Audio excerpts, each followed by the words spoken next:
আসসালামু আলাইকুম। আশা করি সবাই ভালো আছেন। আজকে আমি যে বিষয় নিয়ে আপনাদের সাথে কথা বলতে চাইতেছি সেটা হচ্ছে, কোনো কাস্টমার যদি আমার কিনা দাম থেকেও কম বলে আমি সেক্ষেত্রে কি করি। আমাদের বাংলাদেশেই অনেক বাজার আছে যেখানে 1200 টাকা দাম চাইয়ে 120 টাকাও বিক্রি করে।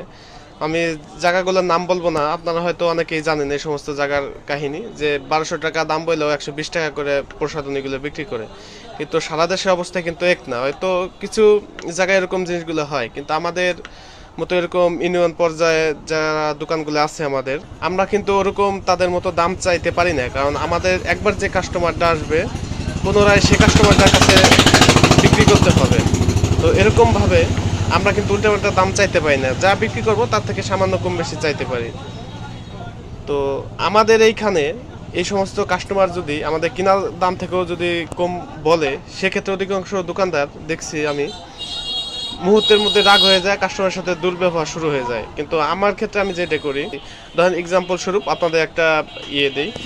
ওই যে যে সামনে ফ্যানগুলো রাখা আছে, ওই যে কোনো একটা ফ্যান ধরেন আমার 100 টাকা কেনা আছে।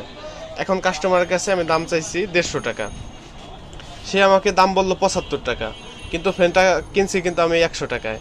এখন যখন 75 টাকা বলবে, তখন অনেক দোকানদার আছে তারা রাগ হয়ে যায়। আমার ক্ষেত্রে যেটা বলি, আমি তাদের বলি যে একটু বাড়াই দেওয়া যায় না, তখন তারা বলে যে কেউ হয়তো 10 টাকা বাড়াবে, কেউ হয়তো বাড়ায় না। আর যখন বাড়ায় না তখন অন্য দোকানগুলো চলে যায়। মানে একটা জিনিস লক্ষ্য করেন, ওই কাস্টমারটা কিন্তু এই ফ্যানের প্রতি, মানে ফ্যানের দামের প্রতি তার কোনো আইডিয়া নাই। আইডিয়া থাকলে কিন্তু সে এরকম দামটা বলতো না। এখন তার সবচেয়ে উত্তম কাজ হবে, সে হলো বাজার যাচাই করে সে দামগুলো দেখবে। তার একটা যখন আইডিয়া হবে যে এই ফ্যানগুলোর দাম এরকম, তখন সে সুন্দর একটা ধারণা পাবে। ধারণা যখন পাবে তখন ভাববে যে আগে যে ভাইয়ের কাছে গেছিলাম সে ভাই তো একটা দাম বলছিল, তো আমি যে দামটা বলছিলাম তার থেকে সামান্য কিছু বাড়াইলে মনে হয় আমাকে দিয়ে দিত।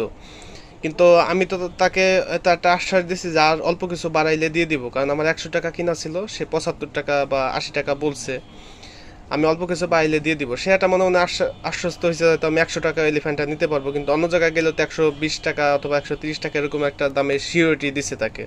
যখন পুনরায় আমার কাছে আসবে তখন সে সব জায়গায় দাম দেখবে, তখন যখন আমি নির্দিষ্ট দাম বলবো যে 110 টাকা অথবা 120 টাকায় নিতে পারবেন, তখন ভাববে যে না, সব জায়গায় তো দেখাইছি, এই দামের নিচে আর কোথাও কিনতে পারবো না। তখন কিন্তু ওই জিনিসটা তার কাছে মানে বিক্রি করতে পারবো। যখন সে দাম কম বলবে তার সাথে তখনই যদি আমি দুর্ব্যবহার করি বা উদ্ভট আচরণ তার সাথে আমি করি, তখন কিন্তু সে অন্য জায়গাতে বেশি পাইলেও আমার কাছ থেকে নেবে না, এরকম একটা প্রতিজ্ঞা করবে। অতএব যখন দাম কম বলবে তার সাথে সুন্দর একটা ব্যবহার করে ছেড়ে দেওয়া, তারপর আশ্বস্ত করে রাখা যে অল্প কিছু বাড়াইলে দিব, তাতে অন্য অন্য দোকানগুলো ঘুরে যখন কমে পাবে না তখন আপনার কাছে আসবে। এভাবে করে কিন্তু আপনি বেচতে পারবেন। আর যদি এইভাবে বলেন যে 150 টাকা বলছি, আমি 120 টাকা নিচে বেচবো না, তখন কিন্তু কাস্টমারটা চলে যাবে। অন্য জায়গায় গেলে হয়তো আরেক দোকানদারে বলবে যে আমি 120 টাকায় দেখছি, আপনি 5 টাকা কম নেন। তো এরকম করেও কিন্তু সে অন্য জায়গা থেকে কিনতে পারে। অতএব তাদের অ্যাকুরেট দাম বলা যাবে না, তাদের একটা আশ্বস্ত মাধ্যমে রাখতে হবে। তো এটাই ছিল আজকের ভিডিও ভাই, সবাই ভালো থাকেন, দেখা হবে নতুন আরেকটি ভিডিওতে।